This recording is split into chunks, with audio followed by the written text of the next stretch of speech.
All right, welcome to the Rock. Sorry. I had it right too. We need to leave that. Can we please leave that? That's amazing. I was like, welcome to Rock. Rebooting. Welcome to the Rockhound Podcast. Theo, want to go ahead and take it away?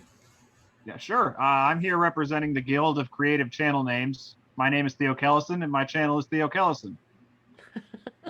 Welcome, Theo Kellison, to the podcast again. And I'd like to take a moment to welcome all of you guys back. So many viewers from right from the beginning. And then, of course, a warm welcome to all of the new viewers out there. Thank you for watching. And I am Karen Britt from Ozone Fine Art Adventures out here in beautiful Oregon. Next. And my name is Kurt Westerman with Rock.Hounding.Adventures out in Western Colorado. Kyle? I am the master of the pooping gnome, Kyle of World of Rockhounds. Indeed. Anyways, yes. How was you guys' weeks? Theo, you had a pretty exciting week, no? Well, not this last week, but the week before last, and then the week before that one. This last week has just been me just relaxing for a couple days and then unloading everything for Florida. But Florida was crazy. But it's been mellow this last week. We went out on Tuesday, but other than that, it's just been going through the heaps of fossils and shells that came home. Oh, yeah, it's so hard. Awful. I know. Oh no, I have the worst job. Poor Theo. Doesn't sound fun at all. No. It's a hardship. Well, perhaps we can see some of those things a little bit later. I definitely brought too many, so that's no problem. She sets him up. Right on. How about you, Kurt?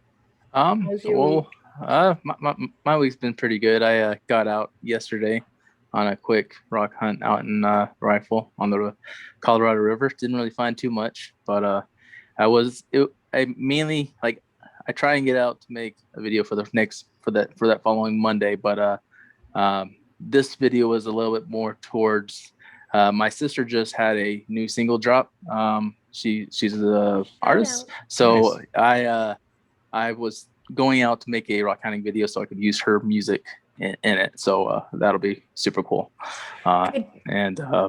I was just gonna ask, could you like shout her out because her music is awesome. Sure. What genre of music does she play? I'm not sure what. I guess like a I don't know. American songwriter kind of stuff. It's Strumbly and it's beautiful. Yeah, she does a great job. She moved out to Hawaii a few years ago and lived out there. Lived off the I think Big Island and just kind of connecting with locals and writing about her experiences there and so forth. So that's definitely super cool. And she teamed up with another artist that goes by the name of Pigs, and they got together and made a new song called Level Head.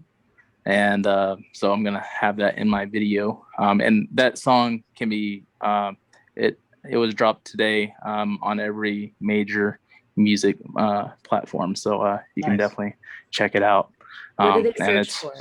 Yeah. What do they search? You know? Oh yeah. Just type in Level Head by Amber Westerman and Higgs, and it should pop up. But I've listened to it a few dozen times already. It's pretty good. So yeah, and a few dozen, yeah. Well, especially while like editing the video, you have to like go back over and over, you know. But regardless, but putting the editing aside, it's a really good song, and definitely goes into like nature and mountains and just kind of clearing your head, and yeah, it's a really cool song. Nice. But as far as that, that's pretty much all that I have going this week, and trying to think anything else. Oh, I did. So I am putting together like a small like little rock trade, but for rock hunting YouTube channels. So basically, it's gonna be like a 1 pound box, and I was thinking of like geocaching the morning whenever I thought of this, and I was like, hey, we should like put together like a rock trade thing and have like a little form on the inside where you like write your channel name, the date that you participated in it, and a way for people to track it is using like a certain hashtag, kind of like what Theo did for the Makers Challenge. But basically it's a small shipping box that approximately costs about $5 to ship it if you're wanting to participate, and it's basically just sends to all of the YouTube channels, and it's just a way to help them make content, and so we can all kind of collab together and so forth. And pretty much whenever you receive the box, you just make a video on it and remove 2 to 3 stones out of the box, and then replace 2 to 3 with your own or from your own collection. That way it's just kind of a large rock trade throughout the community. So I'm still kind of working on it, but I think I'm going to send it off probably beginning of next week, and one of you guys are going to receive it. Oh, What a be cool awesome, man. project. Yeah. Looking forward to that. That's brilliant. And the fact that the materials inside the box is going to change throughout the entire lifetime of the box and be renewed is such a neat project. And so channels out there, leave it in the comments that you want to be part of this, right? That box is going to see more of the world than I have. Same. It'd be really cool if like later in the future, like depending on whoever wanted to do it, but send it international and go over into Canada or New Zealand or Germany, wherever. But we'll figure that out once it gets to that time period.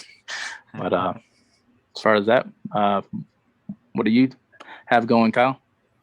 I've been working on the same Obsidian project for like several weeks now.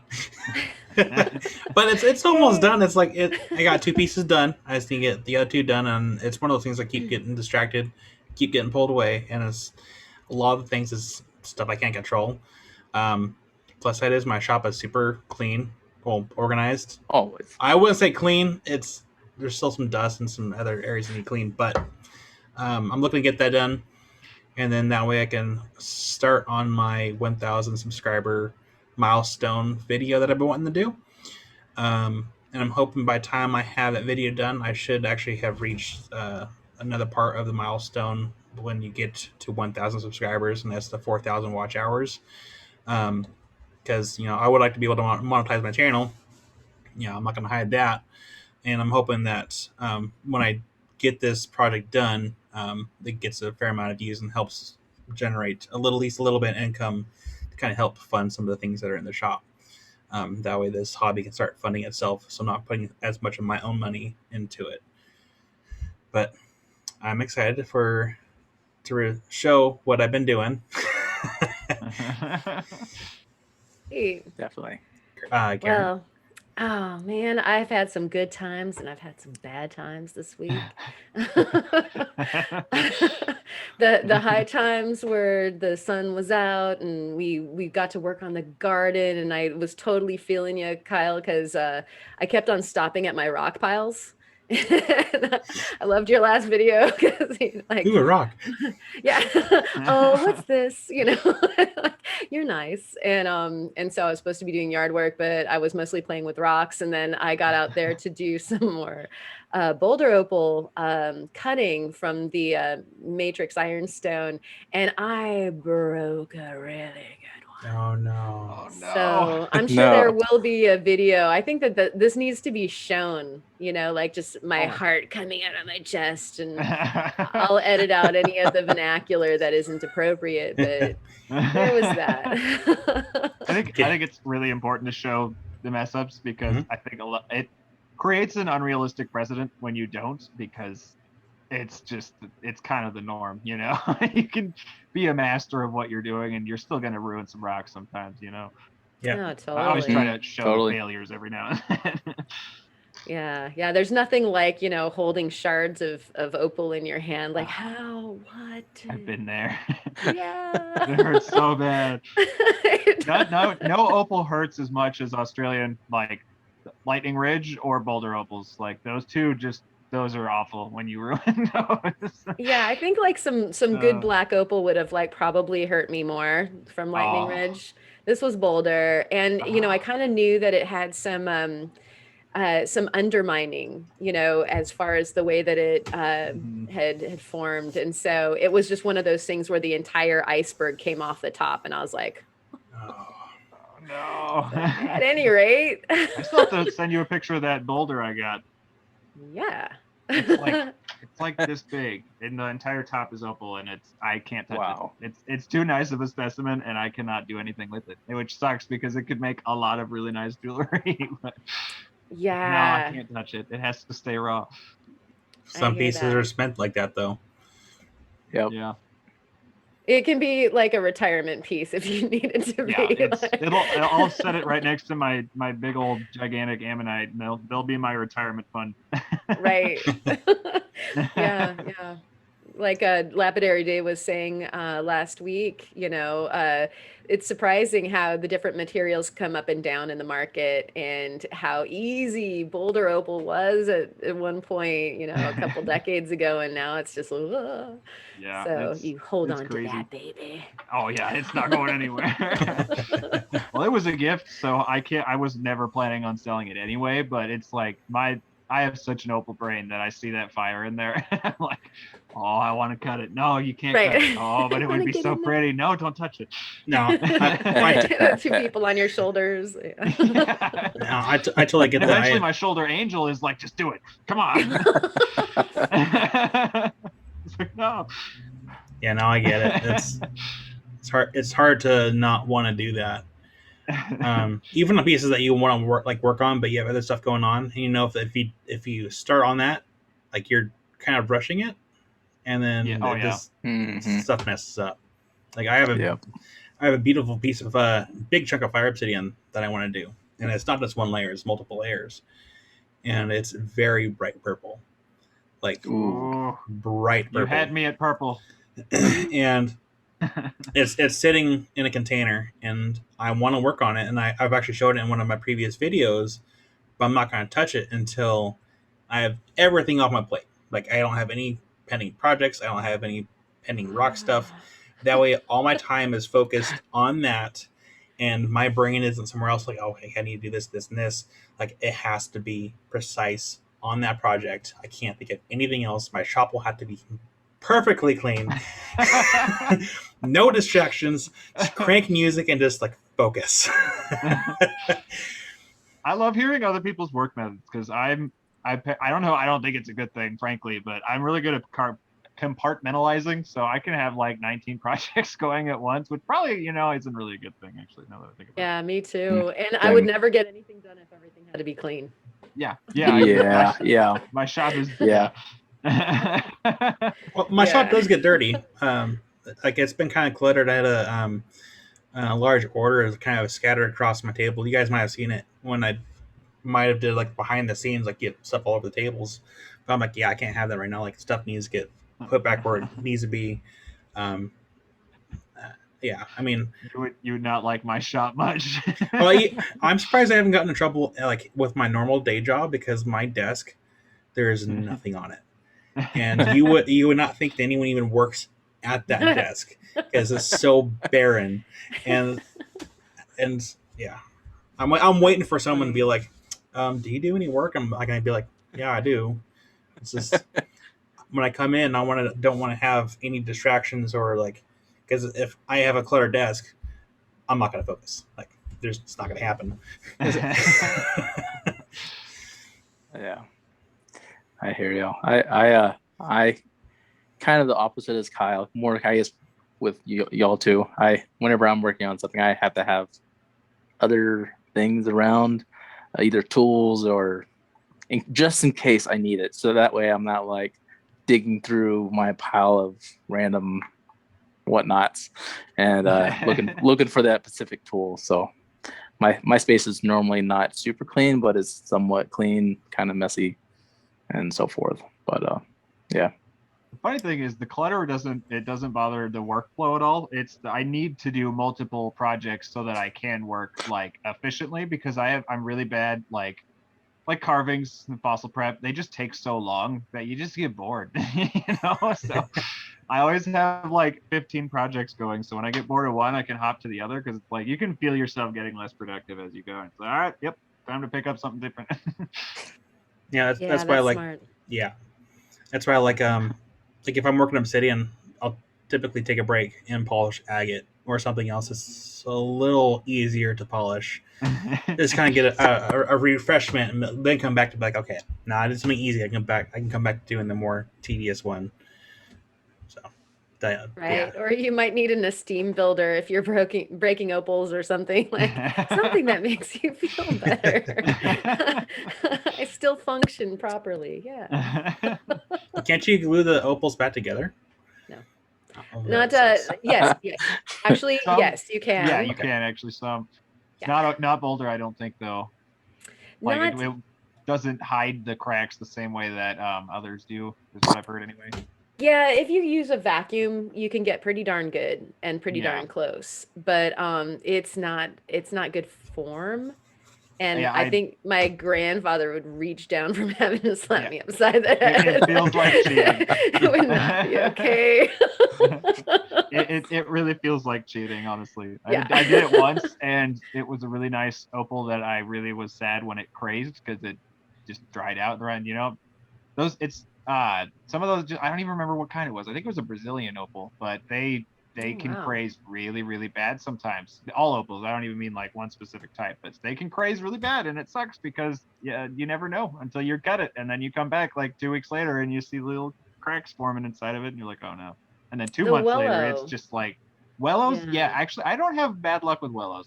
Wow. From my experience anyway, the hydrophane opals, because they can regularly like reabsorb water, you can actually rehydrate them so they don't crack the same way that like a Brazilian would, or even some Aussies. I've had some Australian white opal that has crazed before, but not as much as others. Australian opals are usually really stable. Right. Yeah.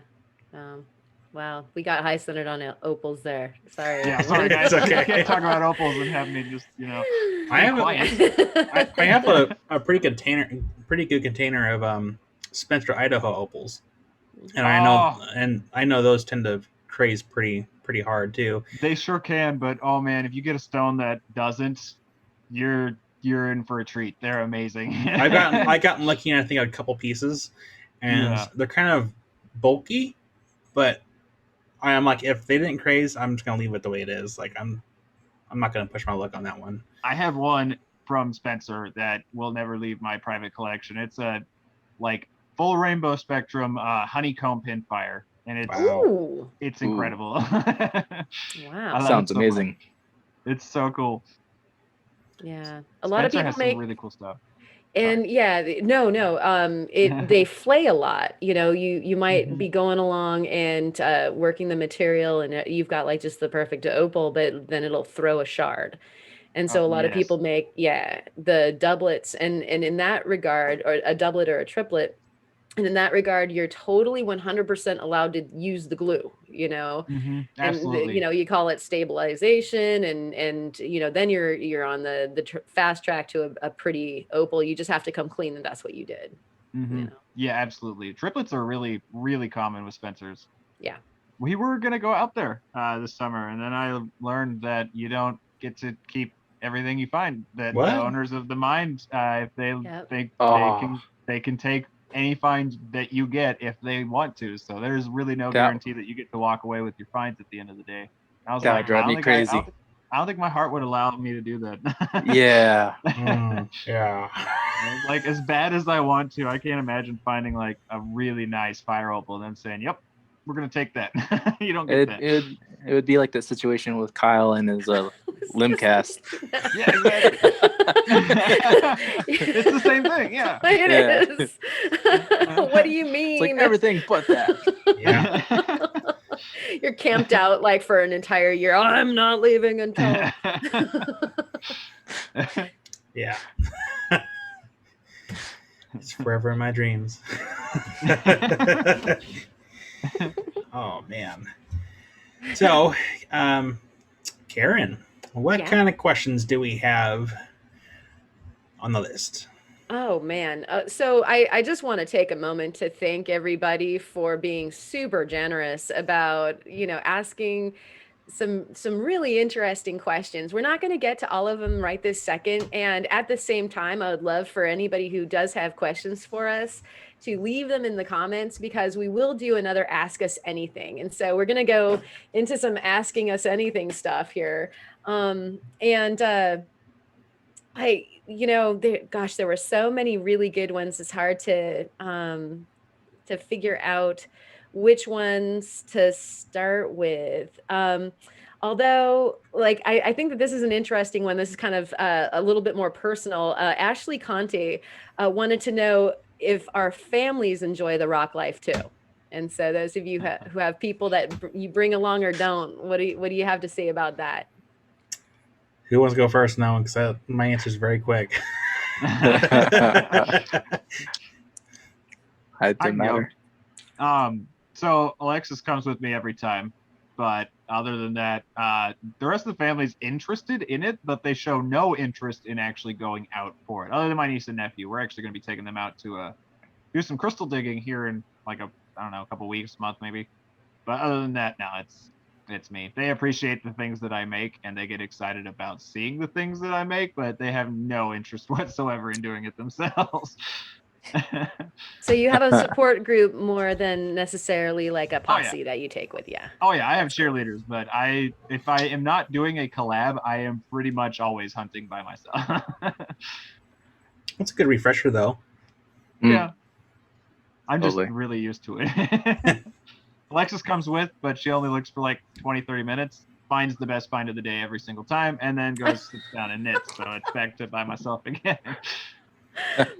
My Steve is your Alexis. That's Steve, 100%. Yeah. Which is fine, because he'll take the dog and they'll go off and do something else and leave me alone. But yeah, he always comes back with some huge chunker and is this what we're looking for? We went out once and I was looking for just hard on the river, just so hard for agates, and I got some really nice ones. And then she's just sitting down knitting the whole time. I'm like, you should look. You always find the best stuff. 10 minutes in, and she finds a 7-pound just royal blue agate with a giant petroleum steam in it. Like, are you kidding me? She's like, okay, I'm done. The nicest agate we own now. Don't stop now. And she's like, no, I'm done. We found it. Knitting now. Sorry. What about you, Kurt? Well, growing up in Texas, most of my family on both sides, my mom's side and father's side. Wait, y'all can hear me, right? Yeah. Okay. I thought my mic was off. We tell you. I'm a boss. I know. We can just mess with you and be like. Yeah. Well, anyways, what I was saying is, both sides of my family are big into rock hounding, as far as looking for artifacts from the area. So anytime I was wanting to go visit my uncle, we would always hit up the lake and go out there for hours and just see what all we could find. And same thing, if I was going out fishing with my father, we'd actually be looking down at the ground and so forth. But as far as my girlfriend, she likes looking at everything I find, but doesn't as much like being out finding it. So there's kind of like what Theo was saying, like with his wife, whenever she's just sitting there, she gets up and finds the best find of the day. There's been a couple of times kind of similar to that. She'll be just sitting there with the dog and gets up and finds a really beautiful crystal, best find of the day type thing. So yeah. Actually, wonder if we should all just try less hard, just yeah. Maybe that's the issue. We're too serious. we're too focused in. That's awesome. Another person, we got everybody, right? Yes. No, I didn't answer no, it. It's I thought you did. I thought it was really quick. No. Oh, okay. So I go and meet the It was radar. so quick it didn't happen. Yeah, Kyle. So my family, I think I'm really the only rock person in the family. I think my sister has shown some interest in rocks, but not kind of die hard into it. And so I think has shown interest in wanting to go out, if I ever do go out. Hold on one second. Aside from my sister wanting to possibly go out rock hunting with me, I have a cousin that is into rocks, and I gave him a few rocks to get started on his rock collection, but he's never really shown interest in, or at least asked to go out rock hunting with me. So I think I'm kind of the only person in the family that's kind of like really into rocks and lapidary stuff. So I'm really hoping that River is into it when she gets old enough. So I'm never going to force her to go out rock hunting with me. If she ever asks to go, I'll be like, yeah, sure, let's go ahead and go and show her some pretty rocks. But whenever we have gone to the beach, Amy will sit and just watch the waves or listen to music, whatever, just kind of relax while I'm, walking about a mile down the beach, look for rocks and come back. Like, yeah, okay, I got a concretion, let's go. Right on. But yeah, we should all get together so we can all hang out, and then while our spouses and significant other can hang out while we are out. Totally. have a special podcast where all the spouses are hanging out, and they have a special podcast for the spouses of rock hounds while we're out doing our own thing. I keep telling Alexis that she needs to film a video for my channel from her perspective, because she only knows agate and petrified wood. So it would just be a whole lot of, yep, that's a rock. Oh, look at this rock. Yep, that's another rock. She stole the camera once and did it in a video a long time ago. I'm like, okay, well, we have to do an episode like this now. And she's like, no. Oh, yeah. So, Amy doesn't know much about rocks either, but on my National Geographic video that I did, it was the polished rocks one that was the starter kit. She named most of the rocks that are on there. Nice. Is that hematite? I'm like, yeah. She's like, that's rose quartz. I'm like, yeah. She's like, that's jasper. I'm like, yep. So she's not a rock hound, but she does pretty good about naming certain things. So I'm like, Yep. Yeah. You've brought her to the dark side. There was one other thing I want to add. I've been a rock hound my entire life, but out in Texas, I just knew about flint and quartz. That was the only thing that I was aware of. That's what we mostly have out there. But my girlfriend, she's got me into everything else. So all the other crazy minerals, I don't even know which ones to mention. Labradorite, azurite, laramar. She's got me into all of those. She can name. She can go into a jewelry store and name every stone under the glass. So she's into rocks, just not rock hounding. She does a different kind of rock hounding in cases. Yeah. Are you that one? Are you gonna have her maybe host a couple videos on your channel? Maybe. Sure. I don't know. Yeah, maybe. I'm trying to do the same thing with Amy. I'm sure she's watching this. But Oh. Yep. I'm calling her out. I would like to. I mean, I'll have to ask her, of course, but I would like to do a video with her standing and polishing something and show people anyone can do it. I mean, I've had her sand and polish an agate before, and she did an awesome job. It's actually on my shelf as my wife's first rock that she ever polished. Nice.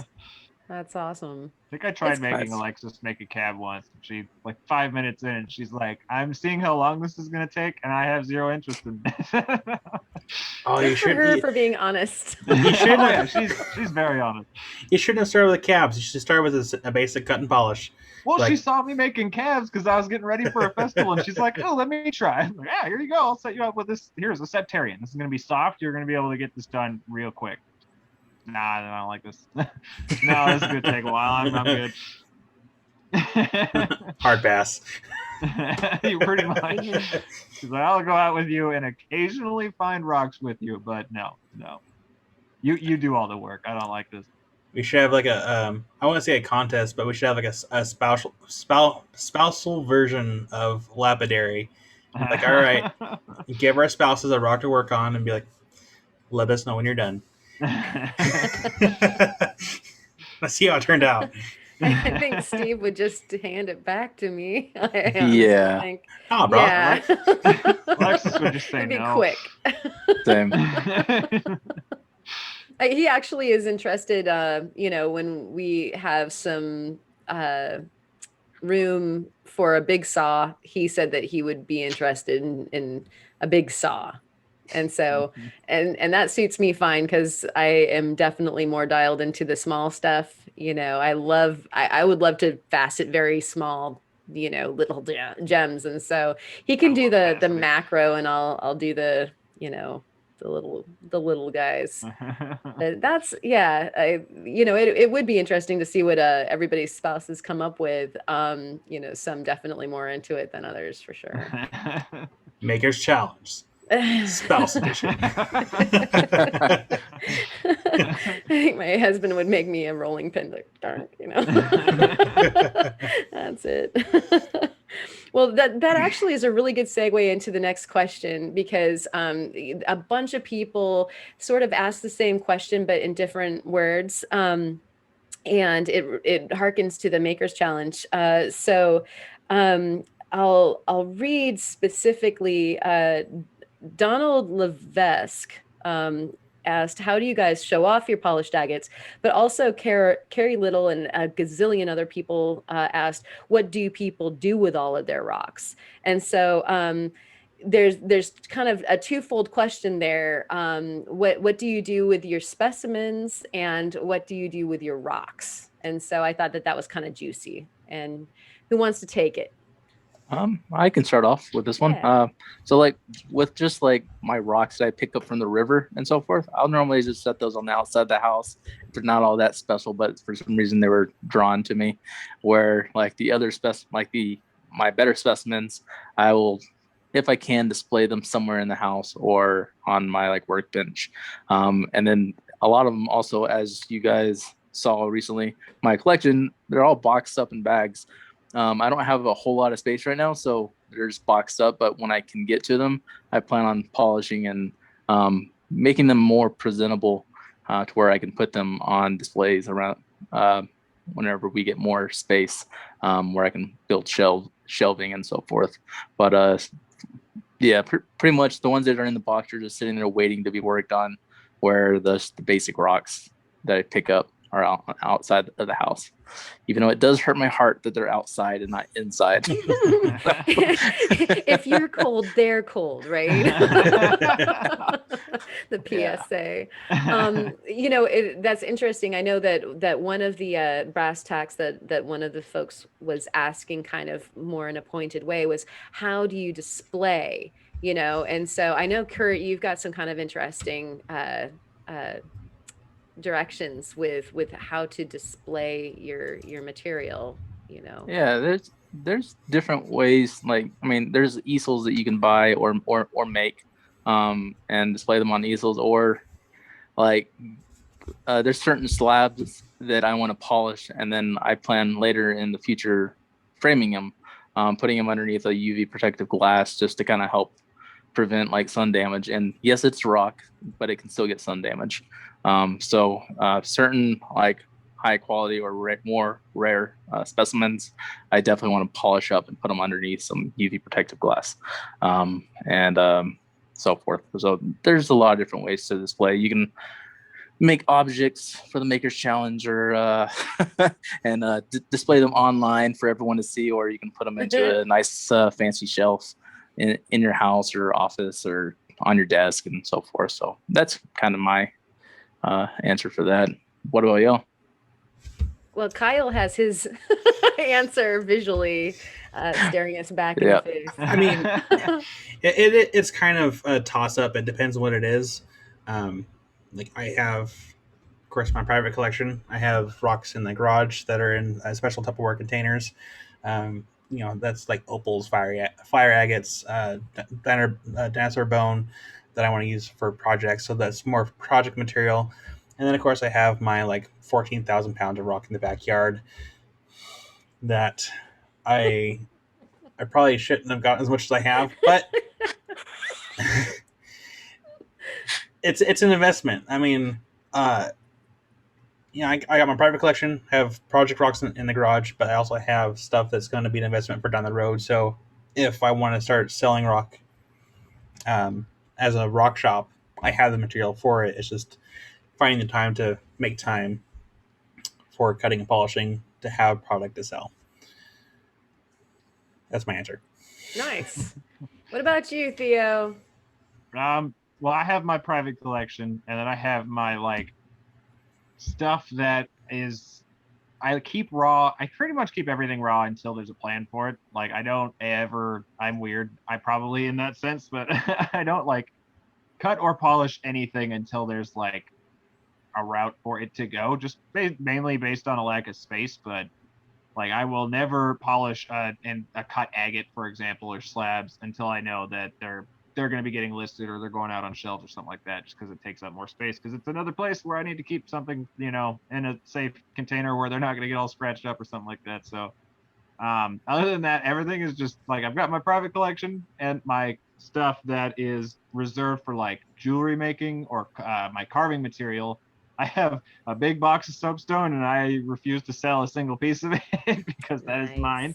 That is my carving rough. And then just some of my like rarer stuff that I don't have multiples of. Like I don't know if you guys saw it in that one video, my trifecta stone.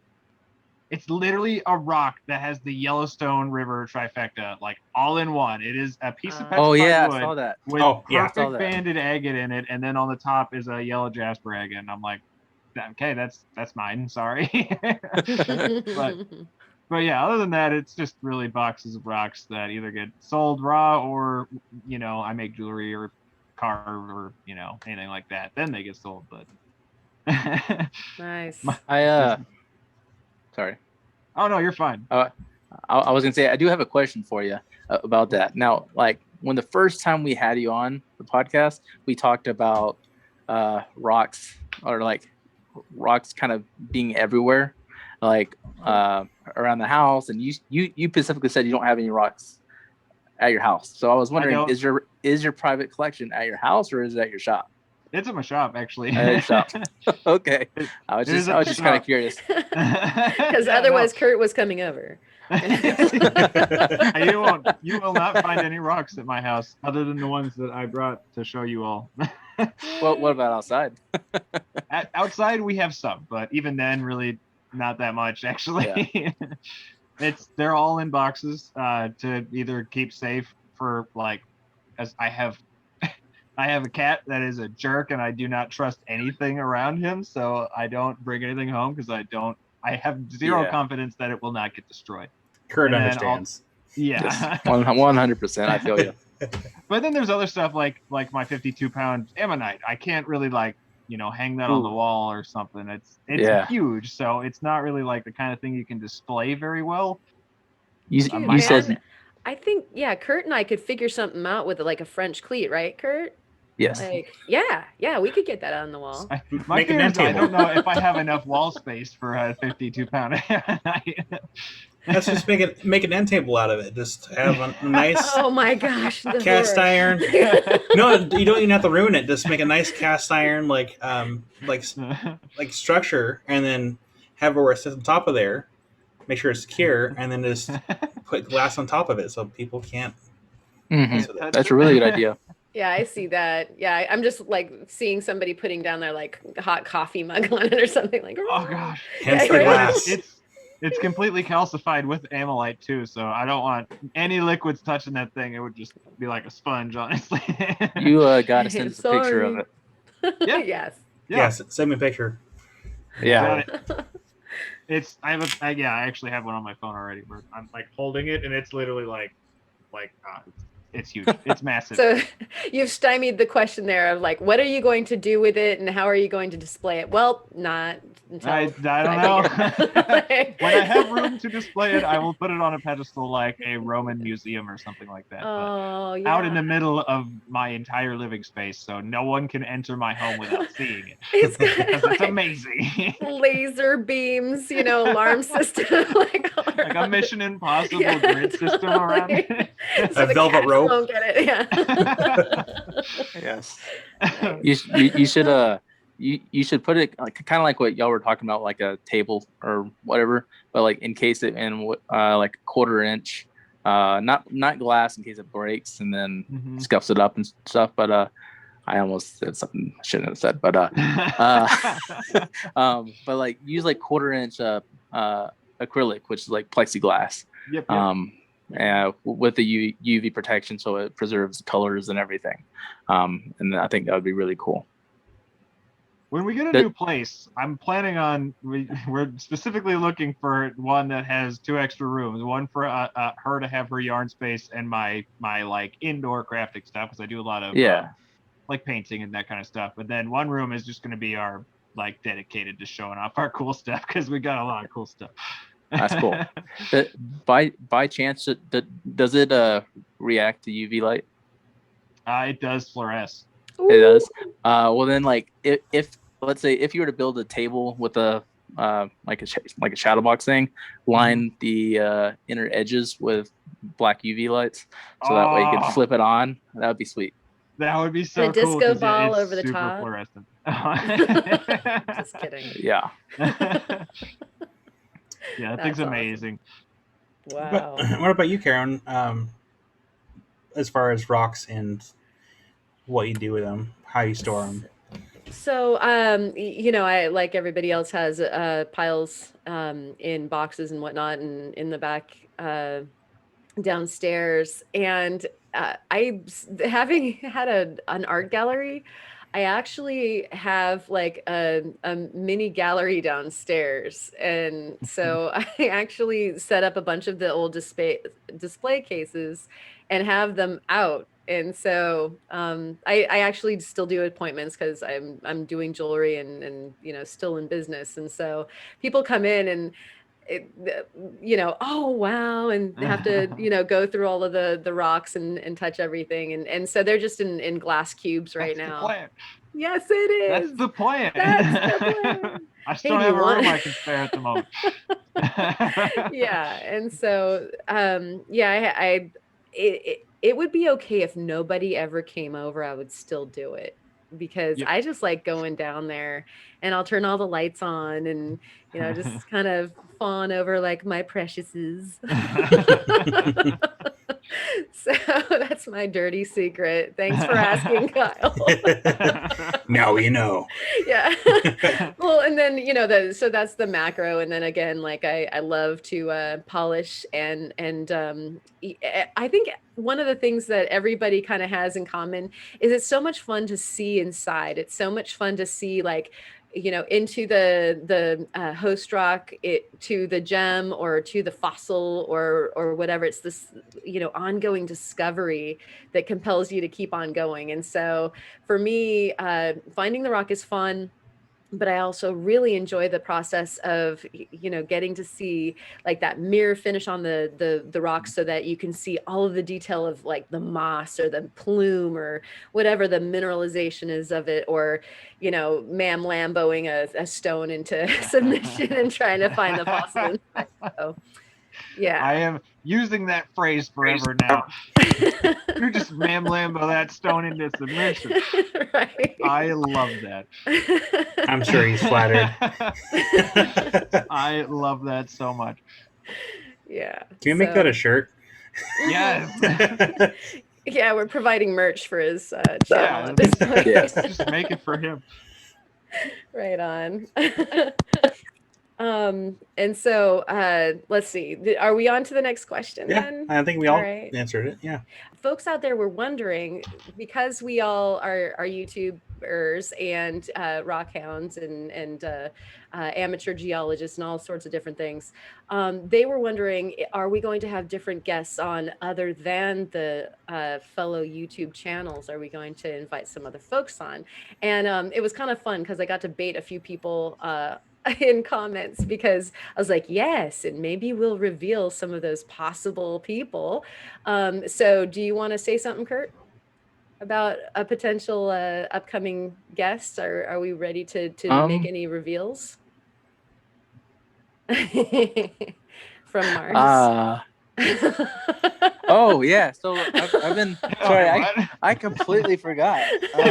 I'm being way too mysterious. I was like, whoa, where's she going? That was cryptic. So I've a few podcasts back, I had someone contact me from one of our advertisements that we put out, in the Maryland rock hounding community out there. And we may, y'all can hear me, right? Because Karen was making a weird, Karen was making a weird face. So I wasn't sure. Y'all can hear me, right? This is big news. Okay. Basically, someone contacted me that works with NASA, that's a NASA scientist, and they were saying, they were asking if we would like to bring them on and talk about rock hounding on Mars, because they have apparently fields of opal, which would just be like, I mean, it's mind blowing just even thinking about it. But I'm working it out right now, trying to get a potential date to get her on in the future. So that's in the works. Nice. Yeah, that'll be exciting. incredible. And we also have some folks from some of the different technology and tool companies that are looking at coming onto the podcast as well. True, Kurt? Like, do we have somebody coming on? Oh, yes. Yeah. So I've been bad about responding to emails, but I need to respond back. But we're trying to get someone from High Tech onto the podcast to talk about their products, and I also have some questions from some of the other sponsors, and and you guys have questions too. Just a kind of way to help kind of boost the lapidary world, and so that's pretty much, I guess, what's going on. Yeah, that's kind of exciting. Those are a couple to look forward to. We've got I'm romancing a couple of authors that have come out with some books or have a book coming out soon that are geology and rock hounding related. That would be super neat to also have as guests on the podcast. And of course, if you guys have some suggestions of unchannel related possible guests, leave them in the comments, because we would love to, have your input on this as well. And do you guys have any thoughts, Kyle, Theo, on that regard? Not off the top of my head. I will definitely put some thought into that, though. Yeah, I mean, as long as this podcast is going, we'd love to have as many guests as we can on, and we'll just keep adding to the list. And for those that are watching that are wanting to be on the podcast, reach out to us, let us know, and we'll add it to the list, and we'll go from there. Right on. And so that kind of leads us into another one of the questions. And I don't know that we're going to be able to really cover this one, because I think this might be a podcast in and of itself. And Northern Rocks asks, can you talk about pros and cons about different lapidary equipment? Like, that's a whole show idea, is it not? Yeah. Yeah, we could 100% really deep dive into that. Yeah. And so thank you, Northern Rocks. I think that you just actually titled a show. So yes, very much so. Yeah, Northern Rocks is actually one of a dedicated subscriber of mine. And she's actually done a lot of business with me. I've actually sold her some equipment. If you guys remember the estate that I bought a while back with all that equipment that I brought in and I was going to fix up. Oh, yeah. I sold Northern Rocks the Sanders. Nice. So there's hey. So shout out for the great idea. Yeah. And we'll be covering that. I think that perhaps one of the times that maybe we have that, a guest come on from one of the companies or something, that's what we should cover, like 100% through the podcast. So that's a great idea. And actually Geode Cracker and Collector, he got another question in here that was a little bit more YouTube specific. And I thought this was interesting. And I think it was for Jesse a little bit, because I know Jesse has talked about this, but I would love to hear what you guys think. What has been your almost breaking point with YouTube? When you almost cashed in your chips and walked away? What can smaller channels do to prepare for these inevitable moments? And so, Theo, you want to take this?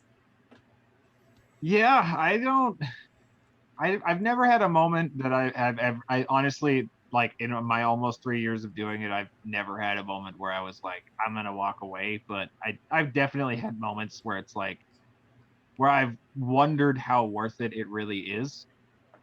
And it was just me being way too hypercritical on myself, honestly, because that was like early on in the channel. I was wondering why my channel wasn't growing at the rate of some others that had started around the same time. And of course, now I look back and it's like, dude, it's because your videos sucked. Okay, there's a reason. Oh, Like, I can be harsh, and I will admit it. Yeah, I can't watch my early videos because they're awful. But yeah, Ditto. but yeah, it's Yeah, like it's yeah. yeah, one of the things that I had to do was literally just pretend you were not watching your own video, go into it and say, okay, if I was a complete rando just stumbling across this channel, would this video force me to subscribe?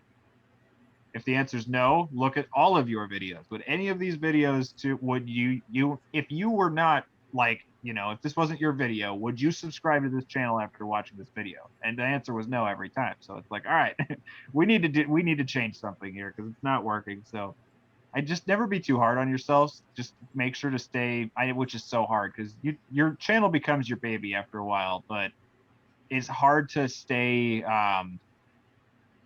What's the term I am looking for? Subjective? No, kind of, not really. I don't know. You get that what I mean though, right? Yeah. yeah. Objective. Yes, there you go. Yeah. Just stay That's objective. great. Don't let your emotion cloud the judgment too much. Oh gosh, is that me this time? Because it's sometimes it's a hard pill to swallow, but yeah, it's just keep trucking. You'll keep getting better with every single video you put out. Yeah. So long as you make an attempt to, like, even if you only change 1% every single day, you're still going to be 365% better than you were the year before. Mm-hmm. Yeah, that's great advice. 100%. Yeah. Cool. Well, I guess I'll go next. I haven't really had a whole lot of experiences where I almost kind of called it quits. There was one time just recently. I wasn't gonna really call it quits, but it was kind of making me second guess of how I was going to be videoing and so forth. Whenever I found like a place where I could go out and video, and it was near other people that had property or claims, it really upset those people because they left a comment in one of my videos, and I immediately reached out through them to Facebook and gave them my phone number so we could talk it out and hopefully just kind of come to an agreement like that's not what I'm about. And which was basically I was told that my videos were bringing the wrong type of crowd out to this particular location, which people were coming and just littering and doing things they weren't supposed to, stealing and claim jumping and all this stuff. And after talking to Jared, currently Rockhounding, and a few other channels about the situation, they can kind of reassured me that like the people that watch my videos probably aren't these types of people that are causing all this chaos at these places, and that they were probably having these issues before I came along. And since I'm new and my videos are starting to become more popular, they switched the blame onto me, and it was kind of making me second guess myself and how I was going to if I was going to keep making videos like the same type of content and so forth. But now I'm just gonna not put locations out there, because wherever you go, if that's somebody else's spot and they've been going there their entire life or so forth, you may be ruining it for them, and then that's going to cause a lot of drama, and I try and stay clear of drama. But again, I'm very respectful and will do the best I can to help out with the locals and so forth. So that's pretty much the only time that I've come close to like rethinking everything. But what about you two, Kyle or Karen? Karen, you want to go first? Well, first of all, I just want to say that's too bad. I'm really sorry, that somebody or anybody's kind of greed over a natural space face would cause you to feel that way. Yeah. It's kind of a bummer that there's some sour apples out there that feel like, they have ownership. And at the same time, I'm going to save it for my words of wisdom for later, but we definitely want to be, good stewards. And I do the same thing, like just skirt drama and not say exactly where I am. Shoot, if you want to get to the beach, keep on driving west or east. And my location, so, at least for when I'm beach hounding. So, yeah. And then I'm too young to have burnt out, you guys. I mean, like as far as a YouTuber, like I'm so full of excitement that there's no discouragement. I'm still into like, wow, I know that they only can get better, the videos and that sort of thing. And so, I'm still in that hash it out spot, and like Theo talked about, everything is a little bit on the rough side, but my zeal is there. So, it's that I make up for that. There's no burnout here for sure. If anything, I'm just wondering how everybody keeps up with everything. Like you've got the YouTube, and then like, but there's also TikTok and, the Instagram and like Facebook, if you still do that. And, there's a lot to do with your time. You have to be careful with that. Yeah. It's scary. Honestly. Yeah. Instagram's easy, honestly. And Facebook is easy until you make your own group, and then it gets too big for two people to manage. Then it gets a little scary. But then you bring on competent moderators, and then it's not scary anymore. Yeah. TikTok, no matter what, is terrifying. Even on good days, TikTok's scary. Yeah, but it sounds like it's worth it. Like you three are doing pretty good with that, and I still like have to take that plunge. Yeah. And another thing is like, if you're starting to feel kind of like that, check out other channels and see what they're doing, because it's a good inspiration. Like whenever I started feeling down about my channel, I looked at other channels to see how they were doing and how they were dealing with similar situations and so forth. So that's always a good inspirational tool to use. That's really good advice. Yeah. Or you can just look at Theo's rocks. Yes. And just put a smile on your face. Brought back from Florida. That too, yeah. Shall we move into that feature, you guys? Like, we've I'm gone good. through I'm good with it. Pretty good questions. Did everybody get a chance? Did we skip over Kyle? I almost skirted underneath the radar again.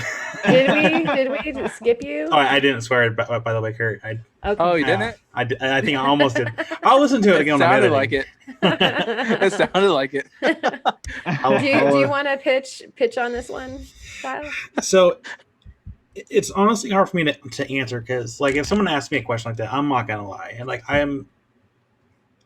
I'll answer honestly. There have been several times I've almost given up, because there is a lot of work. And for everyone that does want to start YouTube, keep in mind that you will, depending on how much effort you're putting into it, and you're not seeing a lot of growth, and you just keep working, you're staying up late nights, and you're not seeing a lot of like stuff happen, and as a result, you will get burnt out, and you'll get down. I've almost quit several times, and it's just because I wasn't seeing any growth after long hours of editing and making sure that content gets out there. But at the same time, back when I started my Oregon Rockhound Facebook group, I almost quit that too when I was not seeing very many people wanting to join. Like I think I had like maybe 50 members in the group. And I figured, okay, this is a cool group. People are going to join. And like, it wasn't gaining any traction. Here we are, like 5 years later. I think I started in 2016. The group is at 20,000 members now. And if I had given up, I wouldn't have that group. I wouldn't have started Washington Rockhounds. That group is getting, I think, close to 14,000 members. and it's just it's growing. And when I was making videos for the channel, and the days that I was having a really hard time, and I just couldn't quite pick myself up, I had to stop and think about what I did with the Facebook groups. And I told myself, okay, I just have to give it time. Things will get better, and if I just keep working at it, and eventually things will happen. And things did. I got to my 1,000 subscriber milestone. It took just over a year to do it, but it happened. So for anyone that doesn't want to start, just give it time. If you're feeling bummed, just give it a minute. Come back to it. And what I've done, so I think when I first started, I was doing a couple of videos a week, and I was burning myself out real quick. Let your videos breathe. If you have to post once a week, post once a week. It's not going to hurt. Just know that if you go long length of time without posting anything, if, like, say for example, if I don't post anything for several weeks, after spending over a year of posting twice a week or once a week, and all of a sudden I'm not posting anything, you're going to see a dip. And I noticed that when I took a brief break when River was born. Even though I had a couple of videos kind of pre-recorded, there was a dip in viewers and loss of subscribers because I wasn't doing anything. See, I can keep that in mind too. If you're gonna post every other week, be consistent. If you're gonna post once a week, be consistent. But yeah, I've had hard times, but I'm sticking with it. And some people will have harder times than others. I still have hard times here and like the other week. I think I just posted a quick short video because I was having a hard week that week. So I just posted a quick short video to show people, hey, I'm still here. Here's some content while I kind of take a step back and get some other stuff done. And I'll come back the following week with more longer format video. So that's my good honest. advice. I'd like to add to that too, that like I can use myself as an example. Don't get down on yourself if it feels like you're not getting enough like momentum too soon. Because I mean, in my first year on YouTube, I had like 500 subscribers, I think. Like I ended year one with like, I think it was just barely under 500. And I ended year two with 5,000. So you just got to just don't give up. Yeah. The only thing that's going to make your progress stop is if you stop. Mm-hmm. Mm-hmm. So just keep putting in the work. Yeah, 100%. I was also wanting to add, like, I've tried doing YouTube channels before in the past. Like when I was living out in Austin, Texas, I was going to like live music concerts every week. So I was like, I'm gonna make like a live music channel. And after doing that for like almost a year, it wasn't picking up. So I took a break, but I kind of changed it. One thing you can do, like if you're in a specific hobby and you're not noticing, or I said that weird, you're noticing no growth, you could kind of alter what you're doing. Like let's say if you're making a rock hounding channel and it's not showing any growth or whatever, it's like fishing into it, or like just kind of change the hobby a little bit, and then later on when you start seeing growth, add your main, like go back into your main hobby. That's just like another tip as well that I can think would probably work. Yeah, Nice. I've seen a few other videos too where like they kind of like talked about how there are some people that had a channel, it didn't see any growth, and they, like you guys said, took a step back, reevaluate, look at other people's channels, and came back with a different channel, and it did better than the first channel. Sometimes it's the other way around. I tried to do an Oregon Rockhound channel that was group specific, thinking that I can do like Rockhound of the Week for the Facebook groups, post pictures on YouTube, share it to the pages, and I would get people that would want to participate.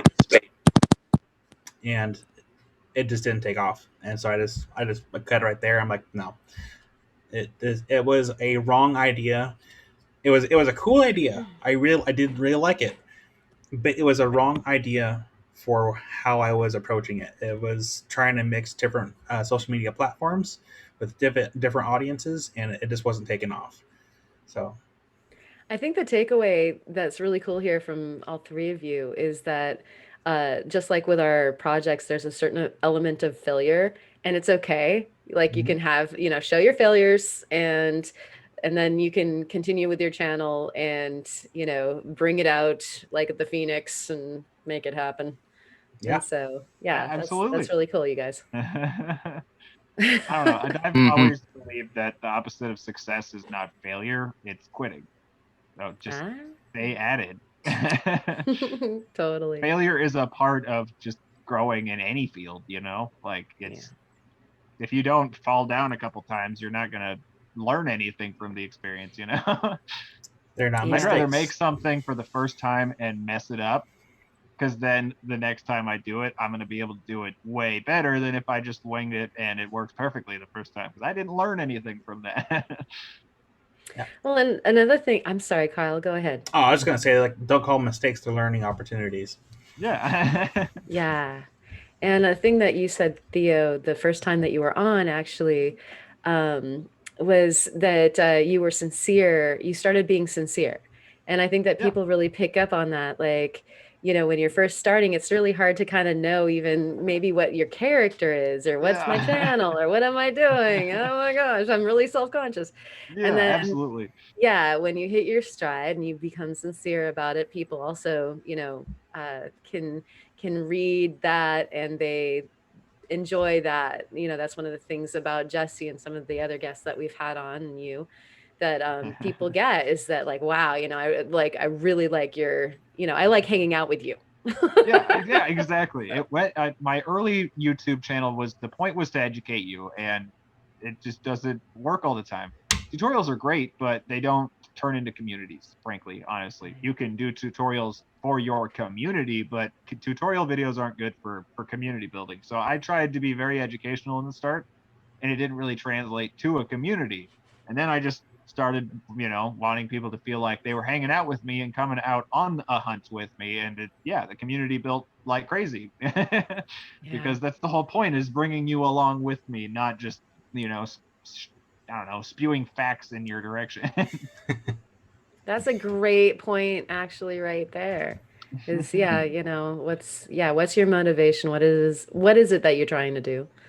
And is it working? Some days I'm just trying to figure it out. Yeah. Yes. Awesome. So now that we have heard from Kyle, and I'm so sorry about that. It's okay. For some reason, I thought you'd have already gone. So Theo, do you want to show us some of the stuff that you picked up over there in Florida? Yeah, of course. Awesome. So let's start with this crazy thing. So this is mammoth bone. Get out. I actually posted this video already. We were digging in the creek with WildKyle. Go subscribe to WildKyle if you haven't. The guy's awesome. Anyway, we got into a bunch of mammoth bone. Here's another nice chunk. You can actually see the structure in that that's one really cool. well. That's cool. Yeah, it's really cool. And the cool thing about mammoth bone is mammoths were such just gigantic animals that their bones are really porous. I don't know if you can see it very well. You can. Yeah. Really, really porous. So this weighs nothing. It's like literally probably a quarter of a pound, and it's a huge rock. Wow. It weighs nothing. So that was literally so that they could move or actually be able to move their bodies around. This, on the other hand, oh, sorry, I'll let you ask first. Can I ask a question? Of course, yeah. What is that permineralized with? Do you know? I actually don't know. I was trying to talk to Kyle about that, but I got distracted by cool fossils and forgot to ask him. Yeah. Well, maybe we can ask him soon. Yeah, I might be able to.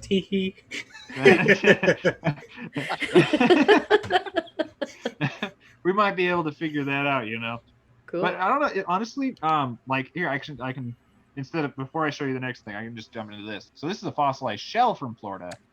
And these come from the same general age. So it's like, I think these are Pleistocene. So that's like, I think 20 million years old, whereas the shells are Miocene. Okay. So the thing about them is they're not mineralized like most fossils. They're just really, really, really old. Like this, for example, this is a fossil shell. It looks like a totally normal seashell. It even still has shine like a seashell, but it's like 5 million years old. Yeah, Wow. our Miocene shells have all the nacre and a lot of the calcification still. Actually, and you just, yeah. This is a great example. Look at, I don't know if it'll show. Can you see the shine on this at all? The other one was showing the Barely. nacre better. Yeah. Not so much on that one. This one has a mirror Oh, finish. I see it. Yeah. I'm super upset if it doesn't show because this thing is like it's like glossy like a cowrie. It's insane. Nice. But it's oh yeah. You caught it. Yeah, we caught the light there. Yeah. So yeah, I honestly don't know if it applies to the Pleistocene stuff too, but the shells they're defined as fossils more by age than actual like mineralization. Sure. Which is strange for sure. Okay, so I think next to talk about after this mammoth bone and how light it is this, which is a piece of dugong rib. Whoa. That's cool. And the cool thing about dugong and manatee bones is they are, they have a huge fat percentage in their body.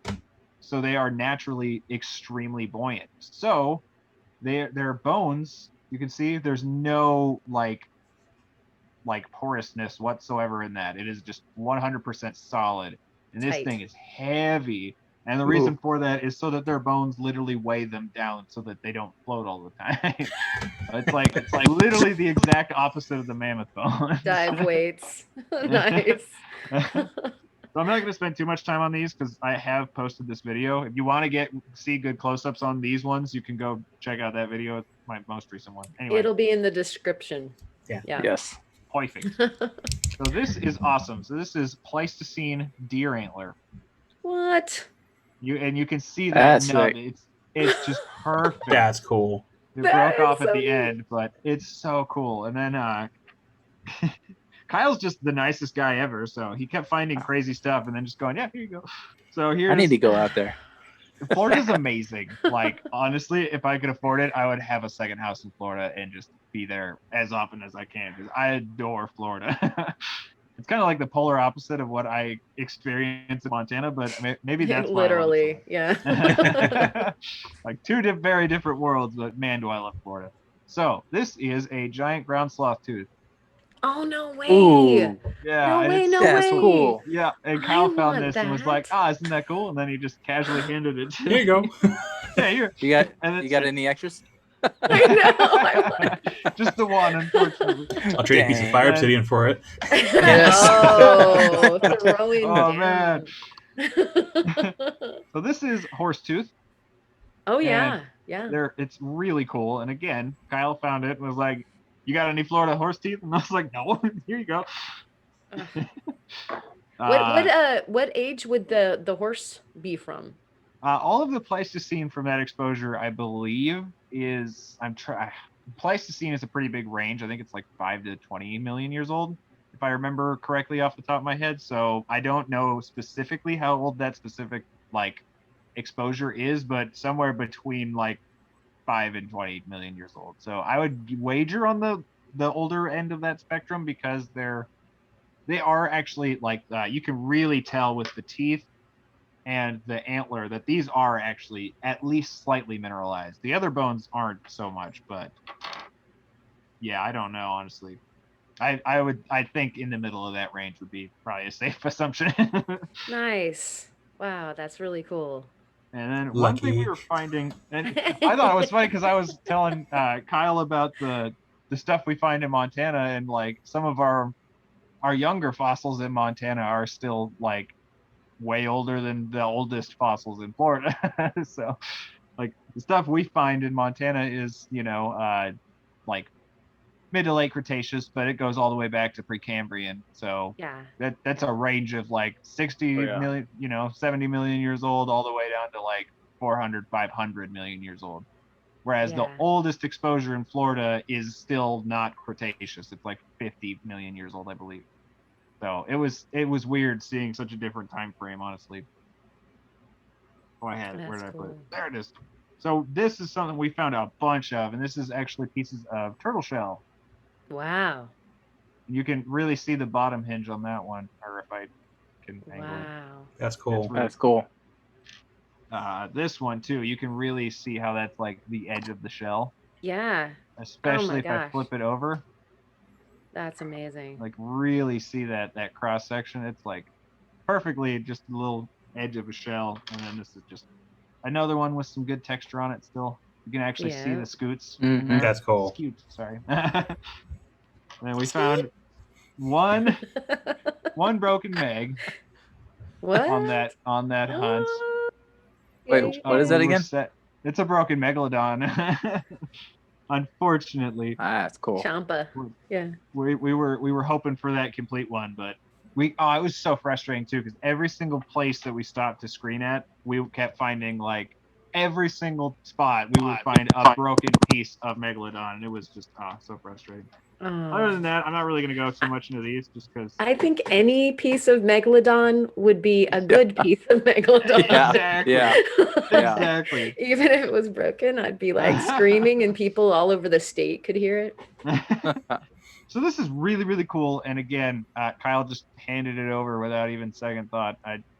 Shark? Crazy. So this is a shark vertebra. Yeah. And Ooh. that is a very, very rare fossil because they're cartilaginous, so they don't tend to fossilize. That's why there's so many teeth compared to other stuff. That's And I'm Make a really little not going to necklace. go. Yes. What's man, that? yeah. You got to make a necklace.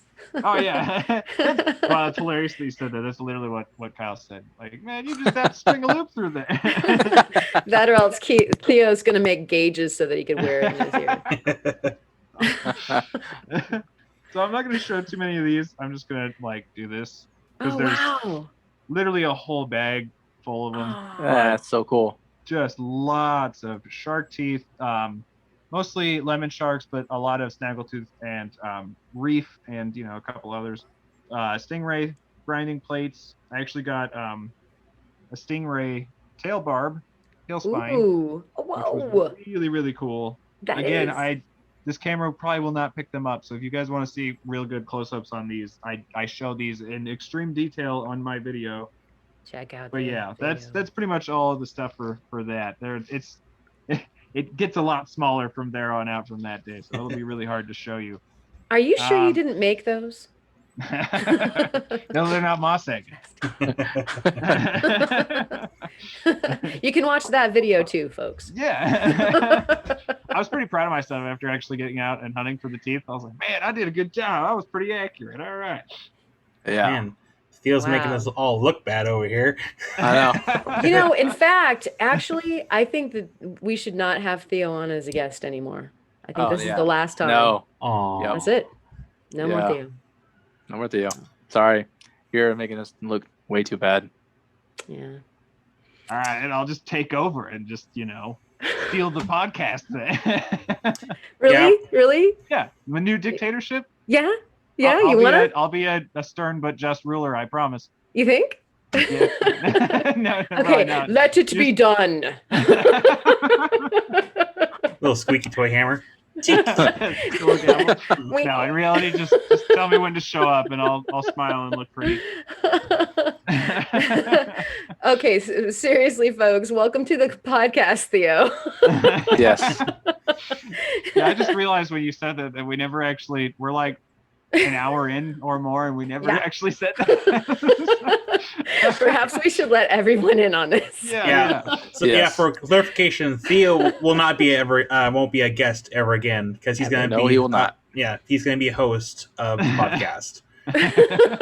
So we have 4 hosts now. Yay! I'm glad to be here, and I swear I will rule with an iron fist. If we can figure out who you are. Yeah. Each Yes. week. You'll have a new guest every week, I promise. Awesome. Okay, I totally derailed your Oh, no, it's fine. fossil fest here. Let's go.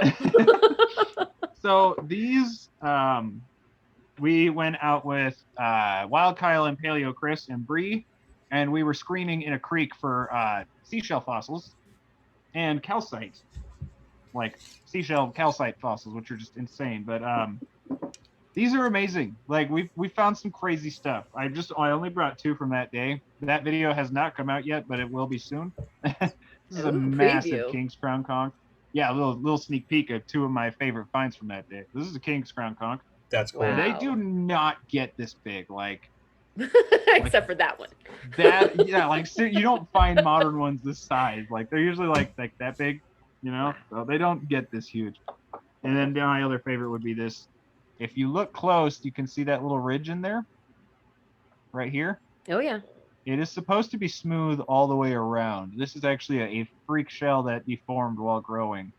Oh wow. Wow. And it's a fossil, and it has just absolutely perfect sheen. And it was my biggest olive shell of the day. So this is a super special fossil to me. It's really cool. So Wow. next would be a little tiny preview of the stuff that we found. We went out onto the dirt roads multiple times. I should have like 2 or 3 videos of that, I think, coming out. And on those dirt roads, you can find shell fossils like these, but in not quite as good condition.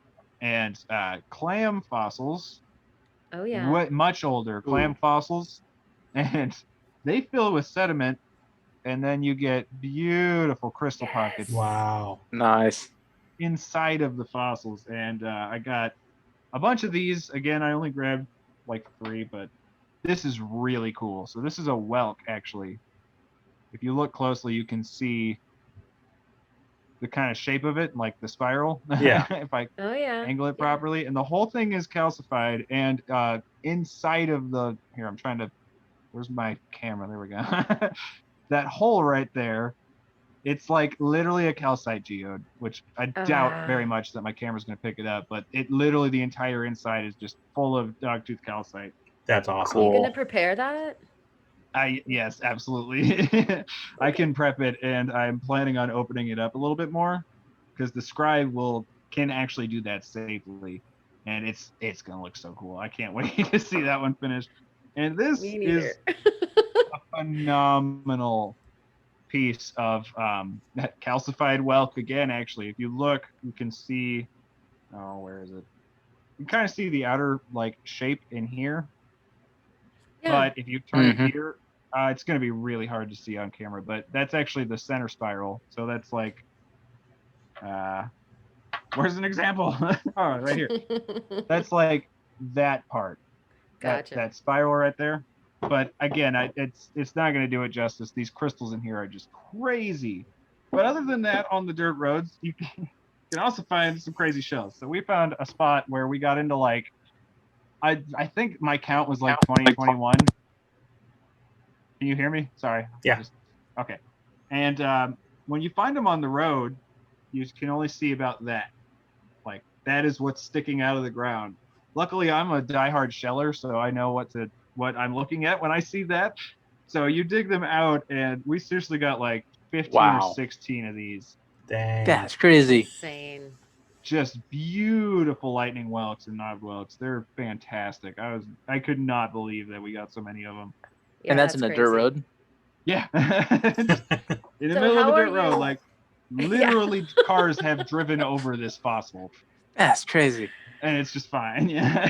How did you extract it? Like, did you just like kind of pick around, or I mean, was it a careful business, or did you just yank it out of there? Well, they're pretty sturdy, honestly. Like Yeah. the littler shells, yes. This one, like King's Crowns, are pretty thin on the wall. So if this was in a dirt road, it would be broken. But if it wasn't, you'd have to be very, very careful. Lightning whelks are pretty robust. Like they're beefy shells. So you can like just I had a stick. And Don't just yard on kinda, it like, right now. grind around it. Yeah. I I don't had want to my- see you break that. No, it's fine, honestly. These are sturdy. I could throw it and it wouldn't break, honestly. Here, throw it. Yeah, right over here. Nice. So I had my really, really fancy fossil prep tool, which was a stick I found on the side of the road. And I went Free. and I like just waved it around it, like all around it, until it finally came loose enough for me to pry it up. And yeah, it was not a pretty affair at all. I'm sure any like fossil preppers out there are just gonna like what is he doing? I'm gonna get my shell out. Other than that, whatever's effective. Oh, it worked. It worked for sure. These are so cool. So I don't know how well they're gonna show. Oh, Found it's like these on the honeycomb Gut Roads cereal. It literally looks like it. Yeah, and these are 100% calcified pieces of coral. Yes. And you can. These are just like the cross section, but on these you can. I don't know if you're gonna be able to see on my on the Zoom camera, but they have just beautiful detail, and each one of those holes is filled in with a calcite crystal bug. Ooh, That's really? cool. Like, oh man. Yeah, every single hole is like a little tiny calcite geode. They're so That's cool. We got a bunch of these, so I was super stoked about that. That's all the stuff from Florida that I brought. Oh, I guess except for this. Well, you have to just keep your eyes out for more videos because there's gonna be like 7 or 8 episodes from that trip coming. So there's some cool stuff. I was filming a lot. But so I also brought this. This is a tulip shell. I was gonna ask about that one. It's a tulip shell, and this is, for some unbeknownst reason, an internet famous tulip shell now. So I wanted to bring a shell to show you because we did go shelling, but I thought this was perfect. So apparently I'm a TikToker now or something. I posted a video of cleaning this the other day on TikTok, and it got, I think right now it's just barely under 1 million views, which is just totally heartbreaking because that's more views than my entire channel has. This one stupid shell. Hey, it's not stupid. It's popular. Apparently, it's super popular. But... All right, I'll stop being trendy and won't, hate on the cool thing, I guess. But so I guess at least until next year, right? Now. Yeah. What? Sorry. At least until next year. Yeah. Exactly. when the next short video platform, social media thing comes out. Exactly. Yeah. So shameless plug. I guess I'm a TikToker now. You can go follow me over there if you feel like it. I have no idea what kind of stuff we're gonna be posting over there. A bunch of whatnots. Yeah, a whole lot of whatnots. Like lots of whatnot. Apparently, says you. Then the last thing from Florida would be this right here. What is that? This is agonized coral. Oh, wow. And I wish that I could say that I went and got to hunt for this myself, but you know what? No, I don't. It's cooler saying it. Kyle gave me this. And it's That's an awesome gift. Phenomenal piece. Thank you, Kyle. The wild seriously. one. WildKyle. Wild one. Yeah. Not this The one. wild one. So we wanted to go do it, but Florida had been getting so much rain that all of the rivers where you go to hunt for this kind of stuff in northern Florida were like so high that they get really high, and they get really dark. Like usually they're pretty clear. The water, actually the streams in Florida are very, very clear water.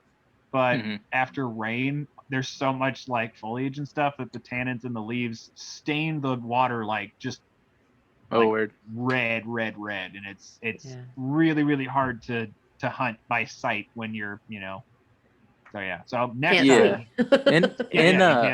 See anything. In most of the rivers up there in Florida, do you have to worry about like alligators and stuff? I have been going to Florida for like 9 years now. We go twice a year, sometimes 3. So I've been to Florida like a lot of times. We've only seen alligators in the wild like 4 times. And that is what about snakes? Snakes, dude. Everywhere. Right. Snakes are a different story. Okay. Like honestly, the alligators they like to be together. Like they don't they're not like bears where they're solitary animals. They will stick to their own. So there are certain areas where absolutely there's more of them. Even around where we go inland in Florida, there's still going to be a lot of gators, but I don't know. We're remote enough that it's kind of out of the way for them, I guess, for lack of a better explanation. I honestly am shocked we have not seen more alligators in Florida. Like you have to obviously always be aware of them, but I'm kind of shocked at how little we have ever found them. That's a good thing. How less of a shock. Yeah. Meanwhile, I'm over here like, dang it. He wants to play with a crocodile. Crocodiles, I think, are more Africa and Yeah, Australia. alligator. There's a difference. Florida has American crocodiles. Oh. Yeah, they're very Interesting. rare and on the endangered list, but we do have crocodiles in America. Yeah. Again, if I ever went to an area where they had crocodiles, someone would have to keep me from wrestling a gator. Because normal Kyle wants to become a wild Kyle. I feel like that's just on my list. I want to wrestle a gator, and like I'm not afraid of large reptiles or amphibians. Like, Yeah. let me at them. How about bears? I would prefer the scaly friends rather than the big furry ones. Because honestly, I agree with that totally. I would much rather deal with a gigantic like Nile crocodile than a grizzly bear. Grizzly bears are terrifying. Yeah, crocodiles are too. But at least with like gators and the big scaly friends, if you get their mouth shut, they don't have like the type of strength to open it back up. They'll whip you to shreds with their tail though. And they're like one big muscle, and they've definitely got some other weapons to think about. Death roll. And they got the death roll. Yeah, actually, all of the ones that we've seen in Florida, which it's funny because when you say it, it sounds huge, but like I think the biggest one we've seen in the wild, like that's a weird statement. So the other places where there's a lot of them, it's still the wild. So I don't know why. Like Blue Springs, for example, is an area where they go to like cool down basically in a way because there's it's a protected waterway and there's a lot of fish and it's a cold water spring. So during the heat of the summer, they all just amass there, and then you see giant ones there. But other than that, like in other normal, just random waterways, I think the biggest one we've ever seen, which again, that sounds like a lot, but it would take a much larger alligator to actually be like a threat to you. It would do some damage, but that's not like, I don't know. I don't know what words I'm trying to find right now. It's late, folks. Yeah. You ever start a sentence and then it just, withers away in your brain as every day. Yeah. Lose interest and walk out of it. Right in the middle of the video. Well, since it is getting late, Kurt and Karen, did you guys have something for show and tell as well before we go into our words of wisdom? Well, you actually, go. Yeah. Instead of a show and tell, for me, I'm gonna go ahead and do some shout outs really quick because I was like running through the comments that everybody left, and not only did we ask for some questions, but we also asked not only where are you viewing from, but also who would you like to see on the program. And so first of all, I'd like to just say, Habanero from Montana, so he should be hitting Theo up. MD in Las Vegas, Nevada, thank you. Mike McCauley from Memphis, Tennessee. Pacific and Sean Wagner from Oregon, yeah. And that's right. Jack Ziegler and Aussie Biddy in Australia, victory in Czechia. I mean, how cool is that, you guys? That's really cool. Worldwide.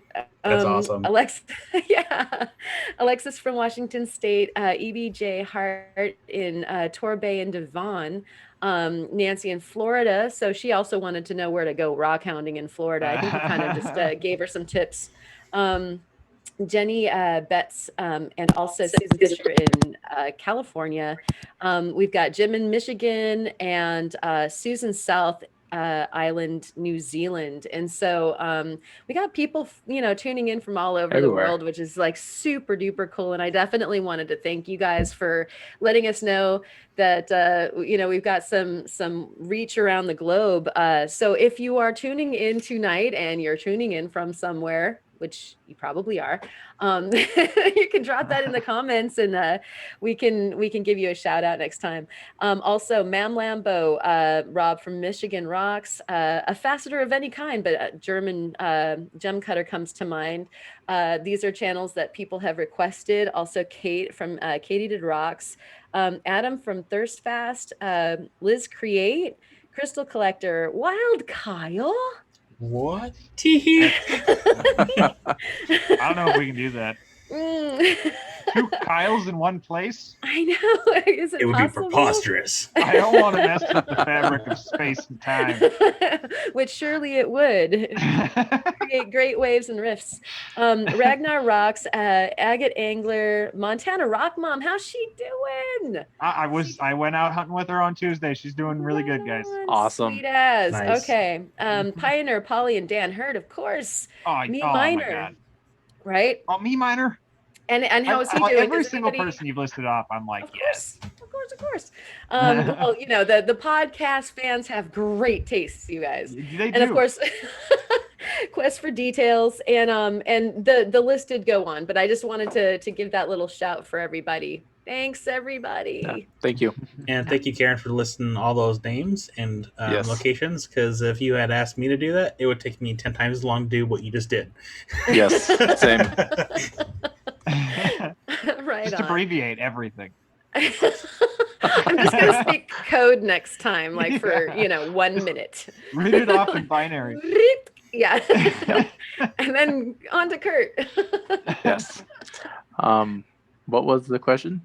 Well, you're gonna show us your thing. Yeah. Oh, Rocks. forgot. Rocks. My rocks are not that special. So like when I went out hunting yesterday, I didn't really find much but like agates and unakite, and so I just got an agate and unakite, and it's pretty. In my video that I'm going to post on Monday, you'll get to see the cut side. I cut them open. They're not that pretty, but they're still pretty cool.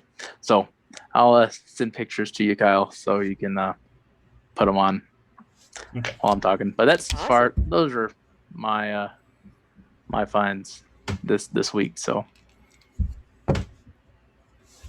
Kyle, Okay, and we saw Theo's. So We his saw most extensive- of Theo's. Oh, we wanted to see more. Theo only showed the stuff from Florida. He didn't show the stuff from yesterday. Oh my gosh, there's stuff from yesterday too. Yeah. what? Do we get to one? Yeah. Just one? People that watch my channel will probably recognize these.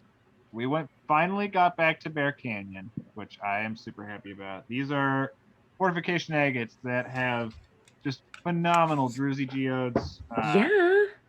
Incredible druzy geodes in these. But they also have terminated quartz crystals, some smoky in here, and then this is amazing. This is a smoky amethyst cluster.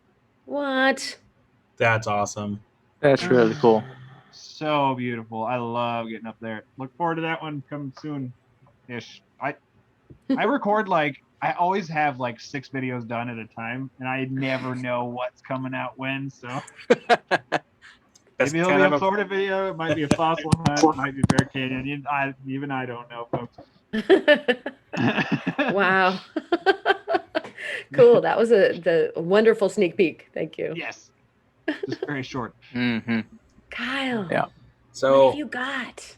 I invested a little bit of money into a rock estate, and of course, as I'm putting stacking buckets, I saw on top of one of the buckets a really cool piece of mercasite, which I was not expecting because I figured most of it's like petrified wood, agate, jasper. But I'll have to post a Ooh. picture. Ooh. It's hard to catch with Nice. this light here. That's beautiful. But Marcasite is good. it takes Very an good. amazing polish. I'll Yeah. post a picture right here.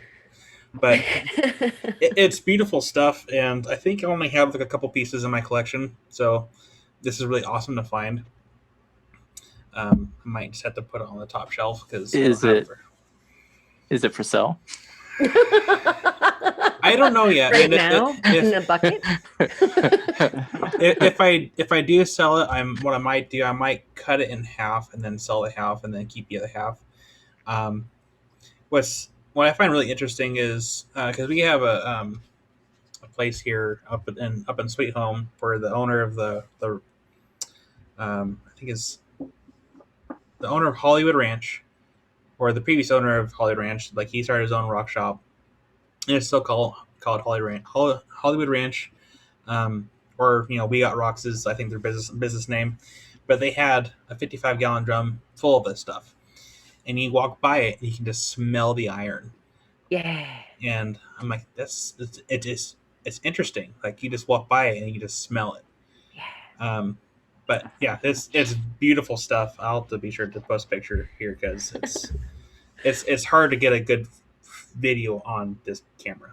Yeah. Yes.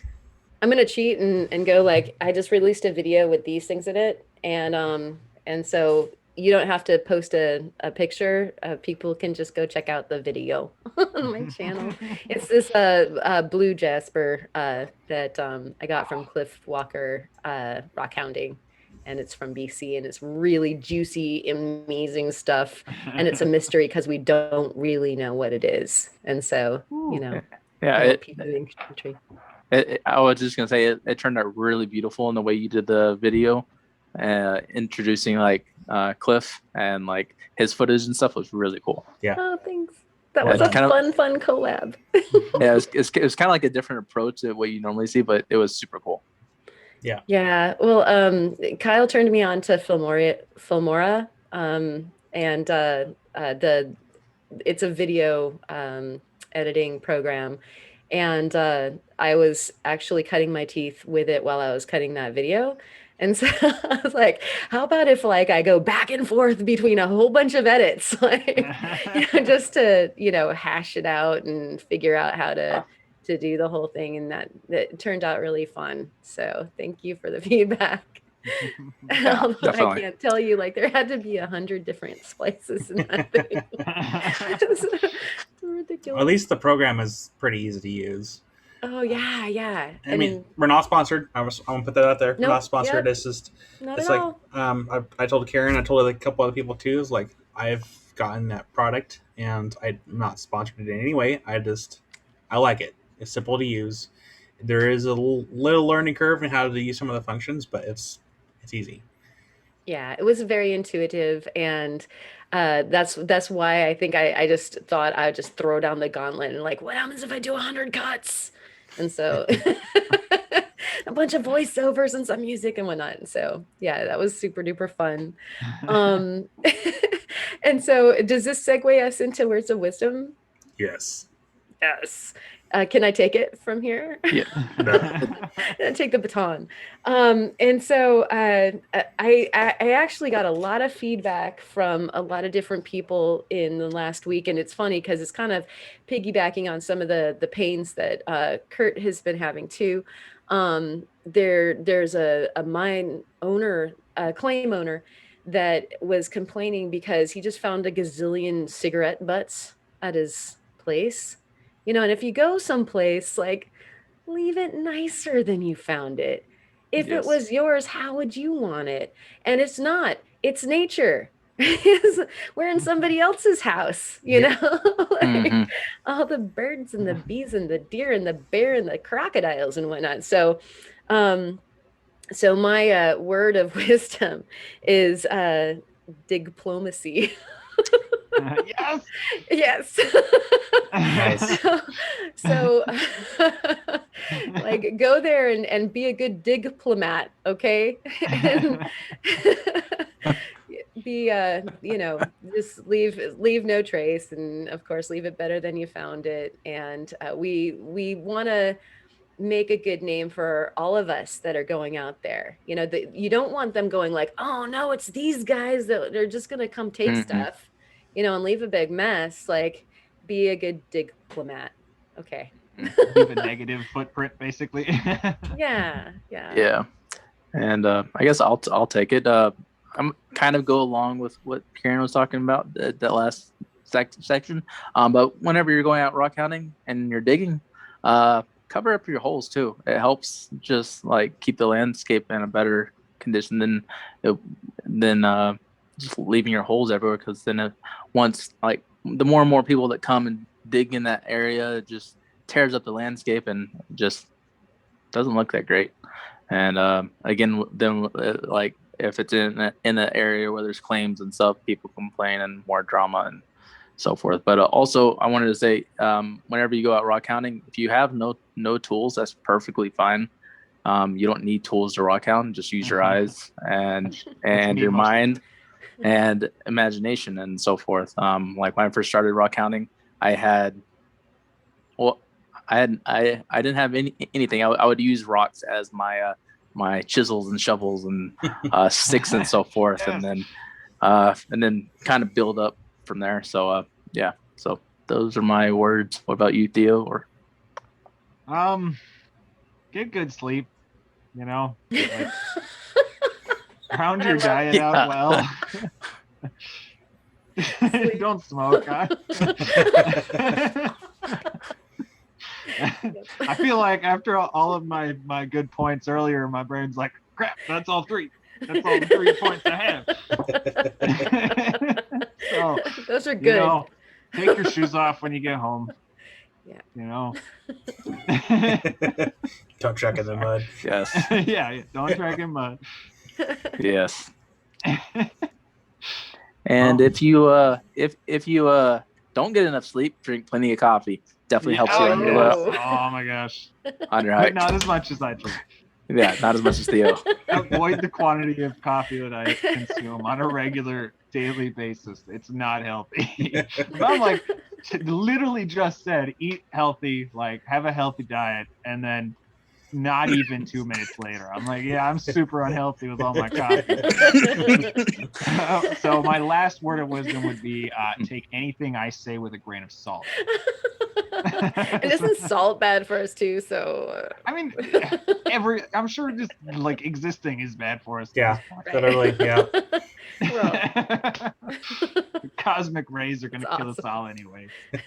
We're all dying the whole time. Every day. Yep. You know? Well, I guess that leaves me.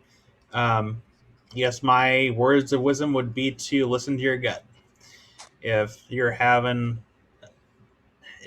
thinking about doing something and your gut says maybe you should hold off, listen to your gut. I've said it times before. Just take time, step back, readdress it, and if you still feel that way, then yeah, you should probably reassess stuff. But if you feel better, then just keep moving forward. You don't know until you try something. And if your gut says it's a bad idea, then you shouldn't do it. But if your gut says nothing at all, have at it. Just keep going. Jump into it. Nice. So should we let everybody know who is actually coming on next? Tee. Yes. Did we kind of already? Yeah, we did a bunch few of times. I times. hope everyone by this point picked up on But let's that. go ahead and bash them over the head now. Okay. The wild version of me. And the skinnier, more vocally talented version of myself. Say it isn't so. Who's that? Right on. WildKyle. There we go. So definitely make sure to tune in next week for WildKyle. And when Theo says to himself, "Who am I?" It's an ongoing struggle. Which persona am I this time? There's only one guarantee, and that's probably going to be different every week. So. Keeping me on my toes. Oh yeah.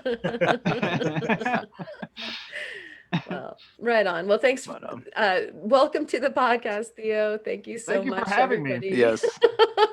Thank you for joining. Yeah. Like I said, just tell me what to do, and I'll show up and look pretty and smile, and that's about all I can guarantee at any point. There's no problem with that. Okay. And Thank you, everybody, for hanging out with us. Make sure to leave us comments, if you want to see somebody on the podcast or where you're tuning in from or any old thing. Definitely let us know what's on your mind. And anybody else want to lead us out here? No? Bye. Have an awesome Friday and an awesome weekend, and find some cool rocks. Yeah. That's perfect. So we'll go and see you guys next week with WildKyle, and so go ahead and enjoy your weekend, and we'll see you then. Rock on. See ya.